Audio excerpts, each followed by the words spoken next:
As duas palavras talvez pareçam estranho a muitas pessoas. É porque não são palavras portuguesas. Seol é uma palavra hebraica e Hades é grega, como já mencionei. São palavras que aparecem frequentemente no texto original da Bíblia. Seol, por exemplo, ocorre 65 vezes no Antigo Testamento e Hades 10 vezes no Novo Testamento. Eu estou me referindo que essas palavras aparecem no original, muitas vezes traduzida em nossas Bíblias por outras palavras. É importante que saibamos o que elas significam. As duas palavras expressam a mesma ideia.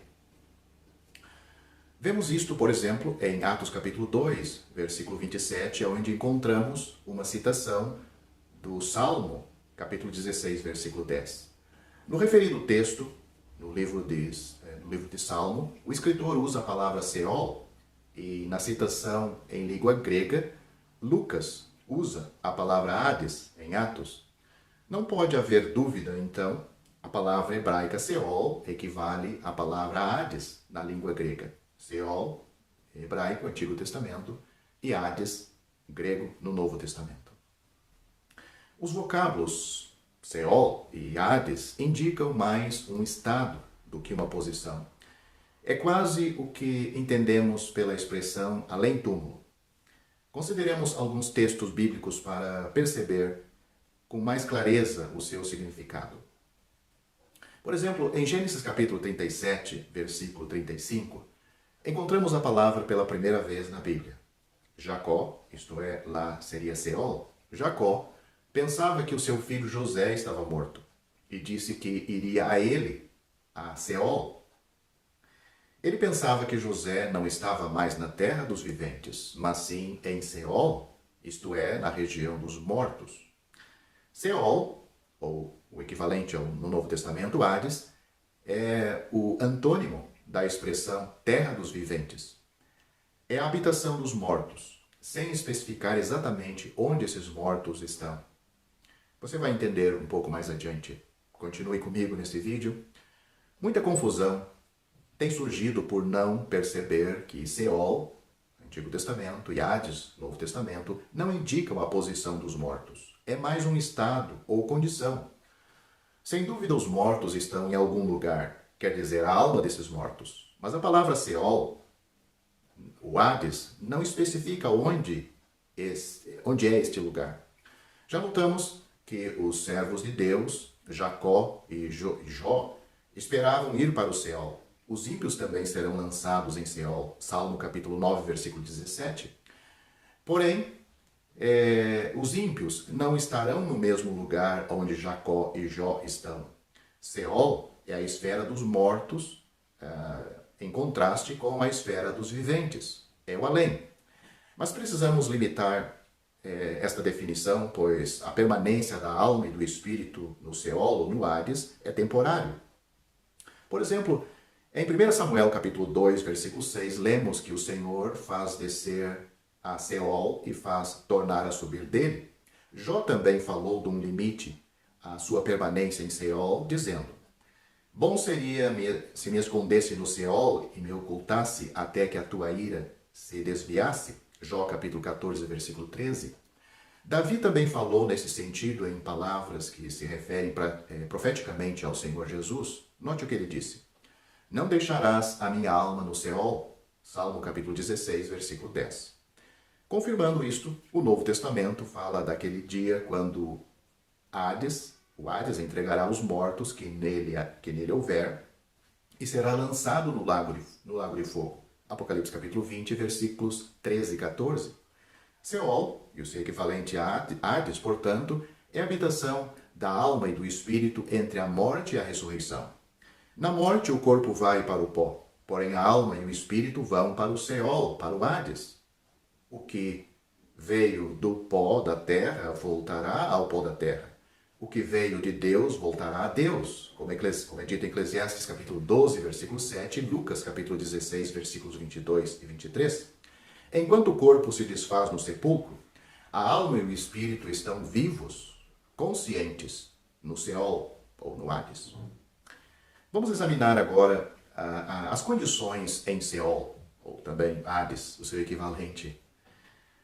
Embora as palavras Seol e Hades não especificam o lugar para onde vão os mortos, um estudo das suas ocorrências na Bíblia revela algo sobre as condições neste estado intermediário entre a morte e a ressurreição.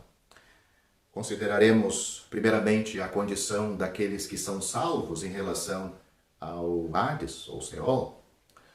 Os salvos, primeiramente. Para os salvos, este lugar, este estado, na realidade, Seol e Hades, e na realidade é um lugar, mas a Bíblia define mais como o sentimento das pessoas neste estado. Para os salvos, o Seol e o Hades representam livramento ou refúgio. Na sua aflição, Jó expressou o desejo de estar em Seol, escondido, até que a ira passasse. Jó capítulo 14, versículo 13. Aqui na vida ele estava sofrendo horrivelmente. Contemplou o Seol como refúgio destas dores.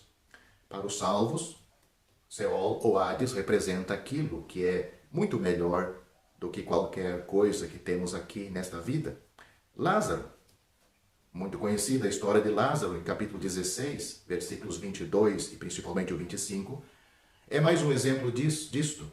O apóstolo Paulo também escreveu, note as palavras do apóstolo: desejamos antes deixar este corpo para habitar com o Senhor. 2 Coríntios capítulo 5, versículo 8. Outra vez ele falou deste mesmo desejo de partir e estar com Cristo, e acrescentou que isto seria muito melhor. Para ele, o morrer seria lucro. Leia Filipenses capítulo 1, versículos 21 e 23. Vamos pensar agora sobre os perdidos. Qual é o estado e a condição dos perdidos no Seol ou no Hades? Para quem não é salvo, o Seol e Hades não trará qualquer alívio dos seus sofrimentos, dos perdidos, dos não salvos. Pelo contrário, o sofrimento aumentará neste lugar, muito mais, pois a Bíblia revela que há um sofrimento em Seol ou Hades para quem morrer sem a salvação. Em Deuteronômio lemos, note as palavras lá: um fogo se acendeu no meu furor e arderá até ao mais profundo do Seol. Capítulo 32 de Deuteronômio, versículo 32.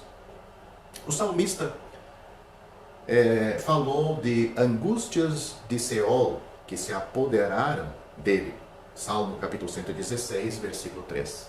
E Salomão confirma isto dizendo: o amor é forte como a morte, e duro como o Seol, o ciúme. As suas brasas são brasas de fogo, são veementes labaredas. Eclesiastes capítulo 8, versículo 6. No Novo Testamento encontramos a mesma realidade, pois se Lázaro foi consolado no Hades, o rico foi atormentado.